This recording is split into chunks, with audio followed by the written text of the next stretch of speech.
So one of the best changes coming to Diablo 4 with Season 2 is the 5 new endgame bosses. And these bosses aren't even tied specifically to Season 2. This is actually just a permanent change to the entirety of the Diablo 4 endgame, and they're also going to be on the Eternal Realms. And if you haven't heard about this, this is 5 new endgame bosses that you'll be able to farm in World Tier 3, and all of them will be unlocked in World Tier 4. And all 5 of these new bosses are going to have set loot tables for unique items. So you'll be able to go and target farm these specific bosses, and they'll have a much higher chance to drop all of these specific uniques, but you're still able to go get these uniques from any other content in the game. This is just a way to target farm them with a higher chance of obtaining them. But within these 5 new bosses, one of them is actually much more important than the others and is going to bring a massive change to the entirety of Diablo 4, and more specifically when looking at build creation and item chasing. And that's Duriel, who's the new level 100 Uber boss. Now what's so special about Duriel is that he's going to be the boss you go and defeat to farm Uber uniques. Now Uber uniques are some of the best and most interesting items in the entirety of Diablo 4, but probably nobody watching this video will have obtained any one of these Uber uniques, and there's currently 7 of them in the game, but prior to Season 2, they were so rare that they basically did not exist. They're so rare that for some of these Uber uniques, only a few have been found in the entirety of the world for the entirety of the Diablo 4 player base. So basically, nobody has obtained these, and everybody I know thinks of these as items that literally just don't exist in the game. But with Season 2, with these new endgame bosses, and more specifically with Duriel, you will actually be able to obtain these. And the developers, when talking about this, specifically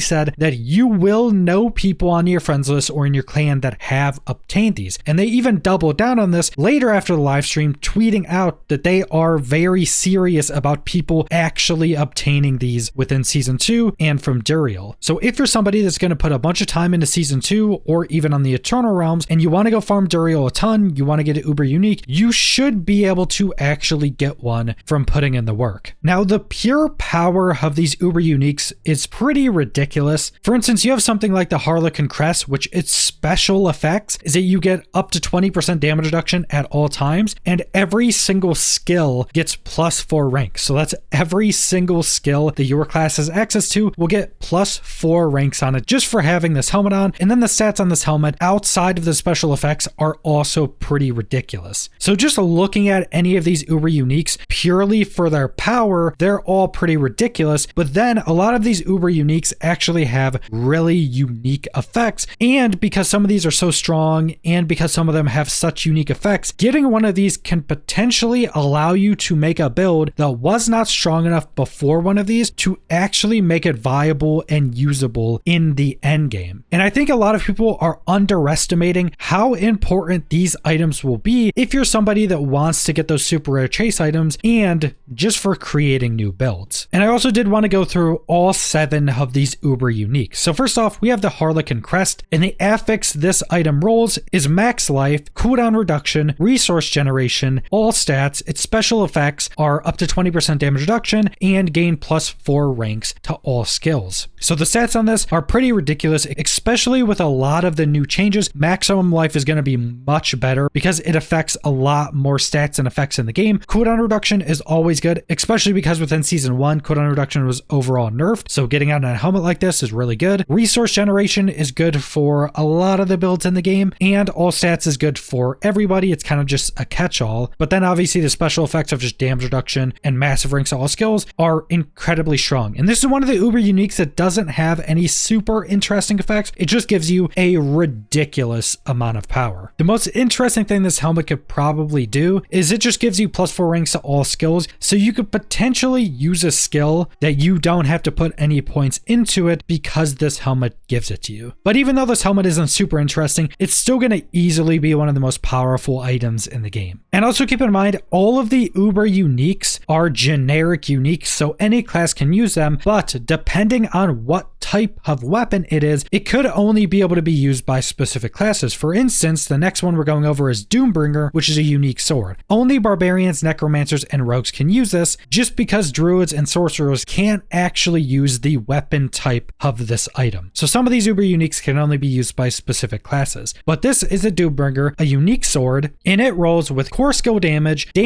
a lucky hit that gives you a chance to heal, a max life roll, which is massive. This is a percentage max life roll up to 26%. And then the special effect on this is another lucky hit that has a chance to deal a massive burst of shadow damage to surrounding enemies and reduce the damage they deal by 20% for 5 seconds. And the lucky hit on this goes up to 25%, which is a decent lucky hit roll. So if you have builds fully going in a lucky hit, this weapon would proc quite a lot. And even though the lucky hit on this is just a big AoE damage proc, it still is a bit unique because it reduces the damage the enemies deal. So there is a little bit of uniqueness to this effect, but most of the interesting pieces of this weapon are just going to be the different stats it rolls and then its special proc. And then next up, we have one of the biggest stat sticks of any weapon in any Diablo game, the Grandfather, which is a two-handed sword, and only barbarians and necromancers can use this. Now this thing is kind of along the lines of the Harlequin Crest because it's primarily just a massive stat stick, but this weapon may be a little bit more interesting in how it gives its stats with the changes to critical strike damage with Season 2. So this weapon rolls a percentage damage roll up to 28%, which is pretty ridiculous. Another max life roll. This is a base max life roll that's actually really high, but it's not percentage based. Then it has an all stats roll that's pretty high as well. And its special effects are increase your critical strike damage by 60 to 100%. This is multiplicative damage, so we don't know exactly how this is going to scale into Season 2. And the other special effect is that all the affixes on this weapon roll higher. That's why all the affixes on this thing are pretty ridiculous, but that also means that this weapon doesn't do really anything interesting. It's just all massive stat increases. But like I mentioned, it increases your critical strike damage by up to 100% multiplicative. And pre-Season 2, there really hasn't been many of these found anywhere in the world. So there's not been a ton of testing on this in their wider Diablo 4 community to see how it really applies that critical strike damage multiplier. And then going into Season 2, as they've reworked critical strike and vulnerability, we don't actually know how this crit strike damage is actually going to apply, because presumably if they want this weapon to still actually be really strong, this critical strike damage multiplier would be its own unique effect that would probably apply its multiplier after the rest of the damage values. So after everything else would calculate on your crit, and say you would get 1,000 crit, it would then multiply that 1,000 by the 60 to 100%, whatever your roll is, on top of that, which would also circumvent the critical strike damage changes. So this would be basically critical strike damage before Season 2, but it would still be working in Season 2. But basically, any way you look on this weapon, it's not super interesting, but the stats you get on this thing make it worthwhile for any build that can use it. And then next up, we have one of the more interesting uniques in the game with the Melted Heart of Selig, which is a unique amulet. Now, something right off the bat that's really good about unique amulets is that most builds don't have unique amulets that you need to have in that slot. So this allows more builds to actually use this. And this necklace has an all stat roll, a core skill damage roll, a damage while healthy roll, which is going to be much stronger in Season 2 with all the changes to crit and vulnerability, and then a resource generation roll. Now the special effect is you gain 30% to your maximum resource. So that's just how much resource you can hold. But in addition, when you take damage, you drain 3 to 8 of your primary resource for 1% of life you would have lost instead. And the 3 to 8 drain depends on the roll. Now what makes this necklace so interesting is that for some builds, it's utterly useless and you literally cannot use it or it would brick the entirety of your build. And for some builds, this just adds a ridiculous amount of survivability. When you're using a build that doesn't use your resource or doesn't use a lot of it, this thing can make you potentially unkillable. The first thing I think of when I'm thinking about this necklace is, say, a claw build for a druid, where all of your damage comes from your basic attack and you don't actually use any of your main resource at any point during the build. But with the druid claw build, when you cast one basic skill, it casts 2 basic skills because of the unique weapon you're using, but that also means you're regenerating a ludicrous amount of maximum resource at all times. So if you put this necklace in the claw build for the druid, you would become ridiculously tanky. And then next up, we have the first post-launch Uber unique added to Diablo 4 that was added within Season 1. A lot of people probably don't know about this just because Uber uniques were unobtainable until this point, but this is the Spear of Lycander, which is a unique staff, so only druids and sorcerers can use this. And this rolls with a critical strike chance roll, an attack speed roll, a damage roll, and a lucky hit that has a chance to stun. Now the special effect of this is you gain a random random shrine effect for up to 20 seconds after killing an elite, and this can only occur once every 30 seconds. So it has a pretty interesting, unique effect. Now, this doesn't mean you'll be able to constantly keep shrine effects on you at all times. There may be some other effects in the game that may allow you to extend this in some way, but at a baseline in the most optimal form, you would have 10 seconds where you wouldn't have a new shrine effect. Now, that is a pretty fun effect. There was something like this in Diablo 3 as well, where you could even have builds almost kind of built around shrines at some points. So just getting random shrine effects is pretty interesting, especially with some of them being ridiculously strong, and the stat rolls on this are pretty decent. The biggest issue I see with this is that I don't know a ton of builds specifically for Druid or Sorcerer that would be able to make a ton of use of this. The primary reason is one of the rolls on this is up to a 10% attack speed roll. Now, that's really good for builds that actually use a lot of attack speed, because a lot of builds don't care at all about attack speed. It's only specific builds that would actually want attack speed rolls, especially on a two-handed weapon. And that being one of its 3 big damage rolls on this, that's pretty important. But I do think if you can get a build that can make use of this would actually be a pretty fun, unique. Just getting random shrine effects can actually be pretty fun for most builds. And next up, we have the Ring of Starless Skies. Now, this rolls with a lucky hit chance, critical strike damage, and core skill damage rolls. All of the rolls on this are absolutely ridiculous. This would have been pretty close to God rolled pre-season 2, and even after season 2, it's still going to be pretty close to best in slot rolls. But then the special effect is each consecutive core skill cast reduces the resource cost of your core skill by up to 12%, up to a maximum of 40%. So this ring for any build that spams a core skill is godly. And I think getting this ring will also add quite a lot of variation to any of the builds it's added to, because that big of a core skill cost reduction, 40%, is absolutely ridiculous. So ridiculous that you could potentially change around affix rolls, aspect rolls. You could even potentially change around where you're putting your skill points in your skill tree, just because you may not need other resource generation or other resource cost reduction. So there are probably going to be a lot of builds that could change up significant pieces of their build just because they have the special effect of this ring. And like I mentioned, on top of that, you have a very well-rolled affixes. And then finally, we have Andariel's Visage, which is a unique helmet, so all classes are able to use this. And this thing has 2 pretty interesting pieces on it. So the affix rolls are all stats, attack speed, and then poison resistance. Also, that poison resistance was buffed going into season 2 because resistances are going to be so important. But the 4th affix roll is a lifesteal. This is the only item in Diablo 4 that has a lifesteal roll, and it's up to